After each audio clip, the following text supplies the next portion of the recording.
Okay guys, good morning, good afternoon, good evening, anywhere where you stay, whatever it is your time zone, just know that I'm saying hello. I am traumatized this morning. I am so not happy with everything that happened yesterday.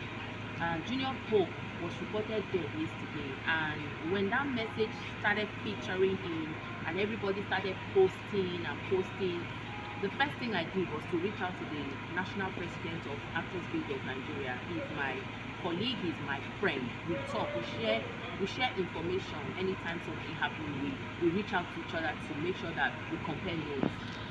And when I reached out to him, he told me he was at the scene and that Junior Pope was found, but he was found dead with one other person. And it was just so shocking. And then we were still trying to identify the producer. He mentioned the producer's name, but I didn't quite know who that person was at all. So I had to try to reach out to my own chapter chairman for Delta State, Chidi Chijoke. I tried to call him, the number wasn't going. And then there were lots of posts rolling on our platforms. What happened? How did it happen? All those things. And then after a while, I got to my chairman and he said, oh yes, the producer is our member in the Delta State chapter. I said, okay, can you send me her number? I've been trying to reach her. I've up to me making this video. I've not been able to get in touch with her because I want to really know what happened from the horse's mouth. Because the first video we saw Junior Pope in the boat making a video and begging the person riding the boat to slow down. You could see the person's hand increasing the speed. I think maybe he was starstruck, just seeing a celebrity and wanting to impress the celebrity. I don't know what happened. He was on the phone, then he was using his second hand to make a video to tell his community, his fans, that he was on a boat ride or something like that. And he wasn't wearing a life jacket. The first thing that came into my mind was, I'm someone who's very afraid of water. Even when I drive on Third Mainland Bridge, I'm always at the pavement side. I do not go even at the middle or the other side close to water. When I'm coming back, the same thing. Everybody that knows me, I'm afraid of water. So there is no way in hell you will ask me to enter an open boat, not a ferry, an open boat, not a house boat, like a house one that is house. Even the house one. I remember one time in 2015, me and my son, we were in Florida, in Miami. We went to Disney World, and our hotel shuttle bus came, took all of us that were going for the sightseeing. Then they dropped us at some point. We started moving up. You know how you move around that Disney World, before you know, you find yourself in one corner. When it was time for us to go back, they paged us and told us where they were going to pick us from. And then by the time we got there, it was a ferry, a whole full house. I was like, hey, first time, I don't like water. And they were like, ah, don't worry. I said, how is that? You won't even know when you get to where you are going. So we got in there. My son was about maybe 10 years old then, or 9. He was playing close to the water. I was shouting, hey, like a window, this thing, space. Me, if you see where I gone there until we got to where we were going, and we arrived. In fact, they literally carried me out of the boat because I was afraid that I would fall inside the water.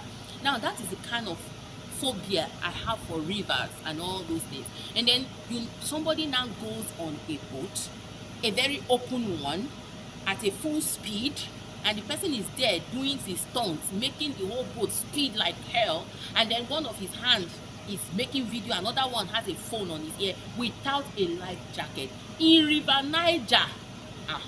When I first saw that video, what came into my mind was, is he kidding? Even if, because a lot of news are flying all over the place that the producer did not provide life jacket. People that are running those boats are supposed to provide life jacket. The producer is supposed to pay for it. Now, if the producer says, I'm not providing life jacket, can't you abandon the set? Can't you just tell the producer, I'm sorry, if you don't provide life jacket, I'm not going to get on this boat? What will happen if you say you're not going to get on the boat? Okay, how much is even the life jacket? Say you provide it for yourself, and after that you write a petition against that producer. Do you think we're going to take it lightly with that producer? we're going to sanction that producer. There are so many things that happens in the industry that we take for granted. Actors will do things to producers, producers will keep quiet, producers will do things to actors, actors will keep quiet, producers will do things to crew members, they will keep quiet, crew member will do things to producers, they will keep quiet. We all have associations that we belong to, and we are answerable to those associations. I think it's high time that we call a spade a spade. When something is happening, handle it, and then write a petition against that person. Don't be afraid. If this person does not use you for work, this next person is going to use you for work. So why are we doing what we're doing? Why are we doing what we're doing? Okay, a big star like Junior Pope, if you insisted on a life jacket, the producer would have provided it for you.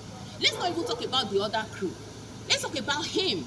If he insisted on a life jacket, the producer would have provided it. Supposing, because we have not heard anything from the producer yet, so we can't judge. Supposing the producer actually provided it and he decided he doesn't want to wear, it's possible. Supposing he told the producer to provide it and the producer say, I'm not providing, couldn't he have just paid for it and then sanctioned the producer? Or couldn't he have just walked away from that production? Who says if you walk away from somebody's production because of something as serious as this, you are going to be sanctioned? We are not kids, we are all adults. A kid could be forced into that place without a life jacket, is understandable. Full adults, full grown-up men and women, you get onto such boats. We play too much. We play with even our lives. And the next thing we heard was that he was dead. The next thing, it was as if they were joking with the whole thing. The next thing we heard, oh, it's a prank. They want to use it to sell a film. Come, are you kidding me?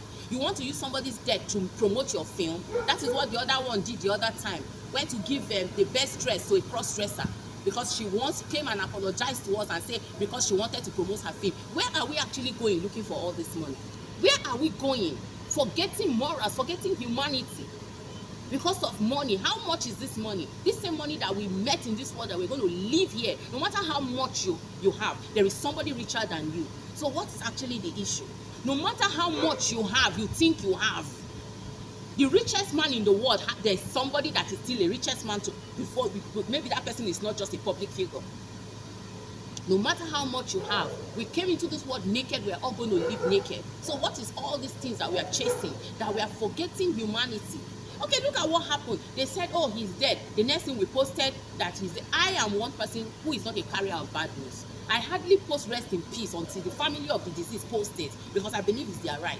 But yes, when you are a public figure, anything can happen, things will fly. And as a leader of the biggest producers association in Africa, not just Nollywood, anything that happens, journalists will be calling me, members will be calling me, even members of sister body associations and all that will be calling me. So I'm always on my toes. My phones were buzzing. So I had to call the president of AGN to say what is actually going on. Since I can't get hold of the producer, I don't even know who the producer is. As at that time, I've not even gotten a name. He was the person that first of all told me the producer's name. What is going on? And he told me what happened. And the next thing we found out that they had not even taken them to the hospital before they took them to the mortuary. How do you take somebody to the mortuary before taking to the hospital? Who declared the person dead first? Who has the right, the authority to declare somebody dead? Who says somebody cannot be found inside the river 3 days later and the person is still alive? If God gives you life, who can take it? You know, and then people took the person to the mortuary. The next thing we are called and say, oh, he's not dead though. He raised his finger. He was dizzy. Okay, the person is not dead. We finally found out the mortuary people told you that these people were unconscious. You should take them to the hospital. Instead of you to take them to the hospital, you started dangling them. It's somebody that is dying. You are dangling and making videos. Really? Really? Then you are dangling and making videos and over 1,000 people surrounding this person, suffocating him the more. When somebody is trying to catch their breath, what are you supposed to do? Create a space and allow that person breathe. No! More than 1,000 people gathered the person and there was no space. What I saw yesterday was traumatizing. I'm still traumatized as I speak. By the grace of God, we are going to go to the bottom of this and find out what exactly happened. I'm going to call my producer until I'm going to call that producer until I'm able to reach her. She's going to tell me exactly what happened. All this here said they no say. I don't want to believe them. I want to talk to her and hear exactly what happened. And be rest assured, if anybody is held culpable of this, that person is going to pay dearly. because these are people's lives and we cannot joke with them. We cannot joke with them. I'm also an actor. I'm not just a producer. I'm an actor. So when things happen to actors, I'm affected. I'm a producer. When things happen to producer, I'm affected. I'm a crew member. When things happen to crew, I am affected. When it comes to Nollywood, I am all round Nollywood. And I don't take sides. I'm not biased when things happen. So I'm just so upset and traumatized this morning. Just waking up this morning, and then the next thing I'm seeing is that he actually died. He finally died. The doctors tried. They couldn't save him, and he finally died. So that first time you told us he was dead, it was not a doctor that declared him dead. You people declared him dead and took him to the mortuary yourselves. Mortuary sent you back to the hospital. Finally, a doctor declared him dead. And so, yes, we have lost Junior Pope, and one other person also died. And then they are still looking, as at now, the last information I got, they are still looking for 3 people. Their bodies are still under the water. And according to the news, they have looked for them, they couldn't find them. And so, according to the community, people that are there said the water would need to bring them out after a few days, bring their bodies out after a few days. I'm just hoping, with a ray of hope, that these people are found and they are found alive. It's not fair for anybody to go and look for what to eat and meet his death. Yes, we know life itself is a risk. Even me standing here, it's a risk. A car can roll. Sitting in your parlor is a risk. Your fan can fall. Life itself is a risk. I was 9 years old when I witnessed one death that has never left my brain. A whole family seated in the parlor eating. Mother, father, and 3 children. Then they sent the senior one among them to go and buy water. My mother was selling for Coca-Cola at Benue State, Makurdi Road, that Boko Road. So the house was just near our house. And they sent him to go and buy water. I saw the boy murmuring, going. Doesn't want to go. Why will it be him? And they said, you are the senior. Go and buy water for us to drink. And then he left. A trailer failed brake and left the main road and crashed into that house, drove into the parlor, killed the man, the woman, and the 2 children. The only person that survived in that family was that boy that went to buy water. That is God. That is a destiny that carried grace, and God did not want it to end the way it ended. What am I trying to say? We all have our debts in our pocket. Yoruba say Anikulapo. Hausa will say Muntuwa Riganko Wani. We're all wearing it as clothes. Anytime it is time, it will go, however, whether by accident or by natural causes. But death is inevitable for everybody. But death out of carelessness is what we need to try to reduce. These people went out to find their ends meet. They are doing things the right way, and this is what happened. May the souls of those that have been found dead rest in peace, and those that are still out there where they're still looking for, may they find them alive in Jesus' name. I'm just praying that everything ends well. And according to his video, he's an only child and he has 3 boys. What is the wife going to do right now? What is the woman going to be thinking? What would they tell his children? For Christ's sake, I don't wish this for any parent. It's not something, it's not a prayer. I don't even wish it for my enemy that they bury their children. It's not something God intended. God intended that we are going to be old and gray and our children will be the ones to bury us. So shall it be in our lives in Jesus' name. So whatever has happened, I just want people should stop posting. When people are dead or something happened, stop creating news and posting it. Wait for the right authorities to announce it. You're causing more pain. You're causing more pain. It's not fair.